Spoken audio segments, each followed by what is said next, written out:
During my lunch break at work, I found myself speaking in hushed tones, a stark contrast to the unintentional volume of my recent phone call. Confusion and frustration swirled within me as the insurance company representative calmly relayed the unexpected news of my policy cancellation request.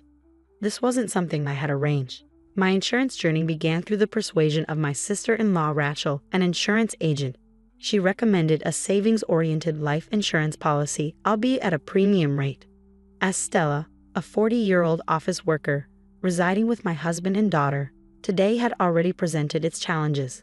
The morning chaos ensued with my husband announcing an impromptu business trip, leaving our daughter fretting over a misplaced math textbook.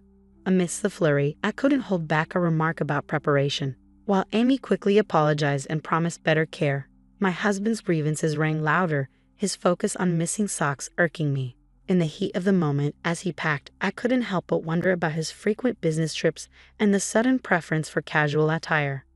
Memories of past infidelity stirred, his transparent attempts at concealment doing little to mask his actions. He had pleaded for forgiveness before, involving family members to sway my decision. Yet here we were again, his apologies falling hollow amidst the echoes of betrayal. His tears, once a plea for clemency, now seemed merely pitiful, a facade crumbling under the weight of his repeated transgressions.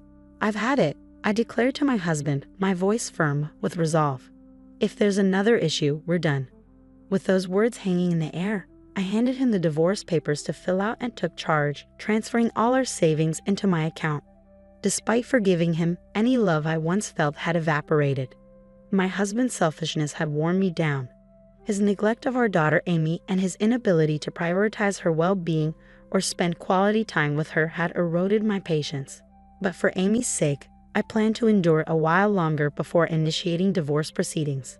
The morning turmoil over Amy's missing textbook left me drained. With no time to pack lunch, I sought refuge in a deli near my office during my break. A poster from an insurance company caught my eye, triggering a memory of the policy I held, promising a celebratory cashback after a certain period.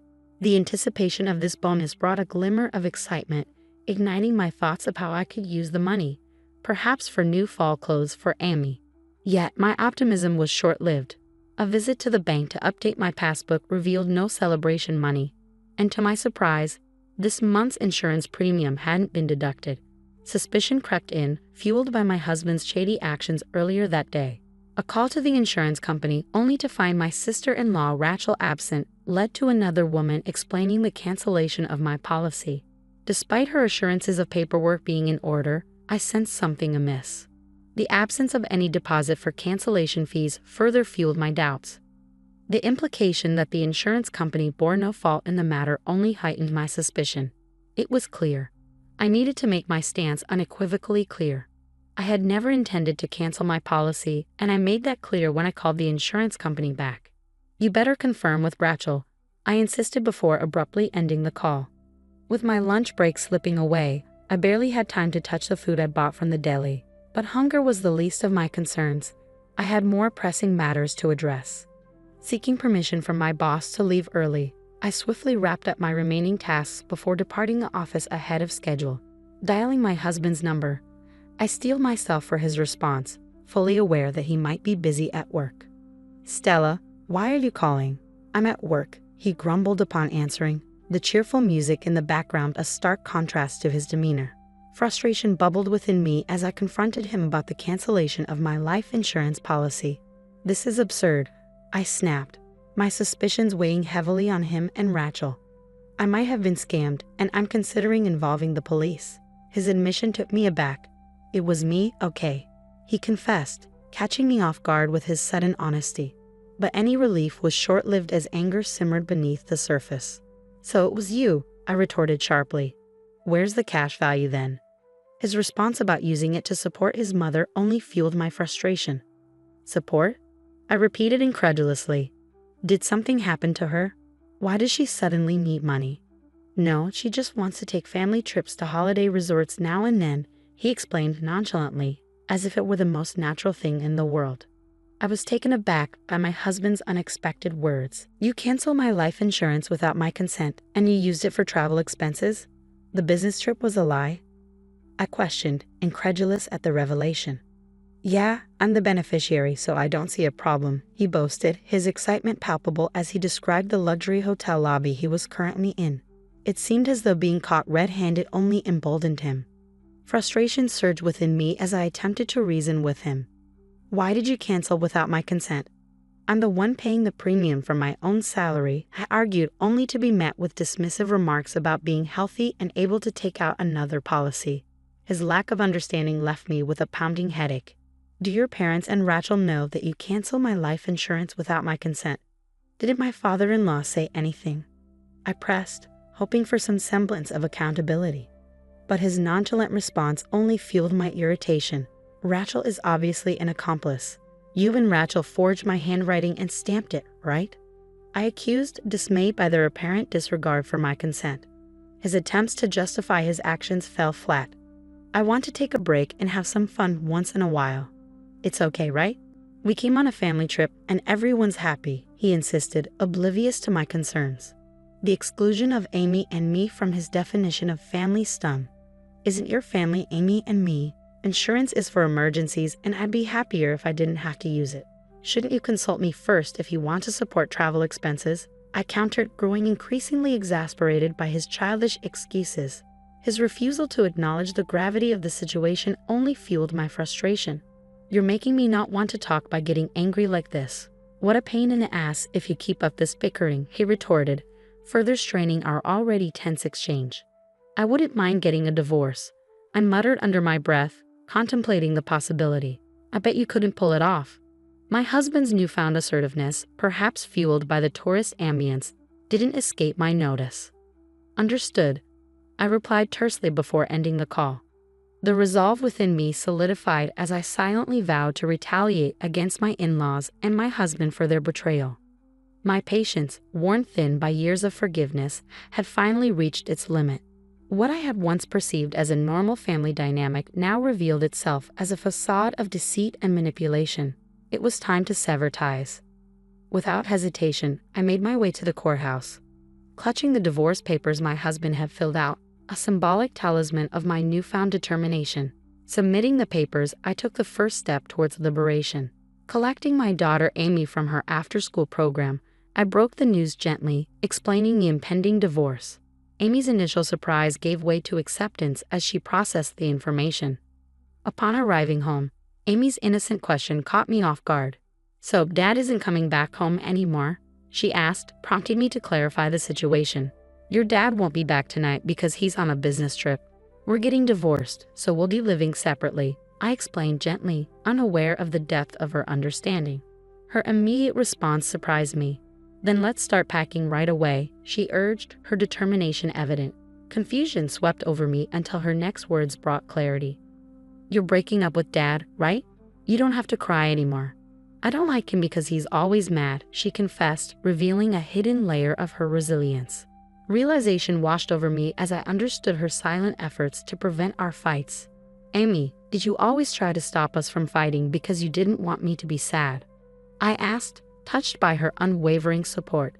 Of course, she replied simply, her words a testament to the strength of her love. I had resolved to endure the marriage for Amy's sake, but her revelation shattered that resolve. It was evident she had been silently shouldering the burden of our strained relationship. Amy's intervention in our fight stemmed from her concern for me. Dad never plays with me, even on his days off, she confessed, her words tinged with sadness. He tells me to go away whenever I try to talk to him. He only uses me to say something mean to you. Her admission pierced my heart, revealing the depth of her sorrow. It was a painful realization that my husband's selfishness had not only affected me but had also left its mark on Amy. I'm sorry, Amy, I murmured, my voice thick with emotion. I've made you go through a lot. From now on, it's just going to be the two of us, but I'll take good care of you. I really love you. Determined to shield Amy from further sadness, I busied myself with preparations. While she focused on her homework, I reached out to a lawyer, searched for realtors and movers online, and contacted my parents. Upon hearing our plight, my parents insisted we return home immediately. Amy doesn't have to transfer schools, my father assured. And tomorrow morning, I can borrow a truck to help us move our things. With their support, I began the process of transitioning our lives. I informed the landlord and Amy's school of our relocation, deciding to tackle the paperwork gradually. And with work, I requested a vacation day for tomorrow, signaling the beginning of our new chapter. I was determined to get everything sorted before my husband returned home. The next day, with the help of my parents, we swiftly relocated our belongings to their house. By the time my husband arrived, only his things remained in the apartment, leaving behind a note stating our divorce and our new status as strangers. I departed without looking back, anticipating his inevitable shock. The feeling of triumph washed over me as I reflected on the smooth execution of my plan. My ability to prepare for the divorce seamlessly stemmed from my prior research and readiness, honed during his previous infidelity. I had made it clear to him then, if there was a next time, there would be no discussion, only divorce. We had agreed that I would retain custody of our daughter and all shared assets. And so my daughter and I embarked on our new life at my parents' house. A few days later, a frantic call from my mother-in-law startled me. Despite her son's penchant for tears, her outburst caught me off guard. "You're divorcing him even though he didn't cheat?" she exclaimed, her words ringing in my ears. Her insistence on an apology bewildered me. "Apologize? Why?" I responded, struggling to comprehend her demands. The abruptness of my question seemed to catch her off guard, silencing her momentarily. As she attempted to reassert herself, I found myself questioning her identity. "Who are you?" I blurted out, unable to shake off the suspicion of a potential scam call. Her hesitation only fueled my uncertainty. "If you don't identify yourself, could this be a scam call?" I challenged, refusing to yield until I was certain of the caller's legitimacy. I decided to seize upon my slip of the tongue. After all, now that we were divorced and strangers, there was little point in engaging in serious conversation with those who unilaterally canceled a life insurance policy. "Don't be ridiculous, Stella. If you're going to take that attitude, I have a few things to say too," my mother-in-law retorted, her fury palpable. But her anger didn't faze me. "What are you talking about? Do you think you can just do something like that?" I challenged, refusing to back down. I had an agreement with him. If there was any issue, we'd divorce immediately, and he told me on the phone that we were getting divorced. My words left her speechless, and I seized the opportunity to press on. If he wanted to go on a trip, he should have just talked to me about it. Why did he have to commit a crime? Is your whole family looking to end up in jail or something? Canceling life insurance without consent qualifies as forgery. You know that could lead to imprisonment from 3 months to 5 years. So I'm ready to fight this thoroughly. I don't want to hear about how his family has no savings or how they're poor. My husband might have just done this nonchalantly, but that's precisely why I can't forgive him. The mention of imprisonment seemed to catch her off guard, and she faltered, but it was too late. I hung up and blocked all calls from my husband's family. After that, my husband was so shocked by the divorce that he voluntarily left his job and became a shut-in. As for the life insurance issue, we utilized the financial ADR system, which successfully resolved insurance-related disputes outside of court. Rachel, my sister-in-law, faced disciplinary action and was fired from her insurance company. The incident even made minor headlines, causing the in-laws to become the talk of the town, shamed by relatives who told them to have some common sense and shame. Both my husband and Rachel found themselves unable to work and in a financial crunch. Meanwhile, I was living freely with my daughter Amy back at my parents' house. Determined to make up for the hardships Amy had endured, I showered her with plenty of love.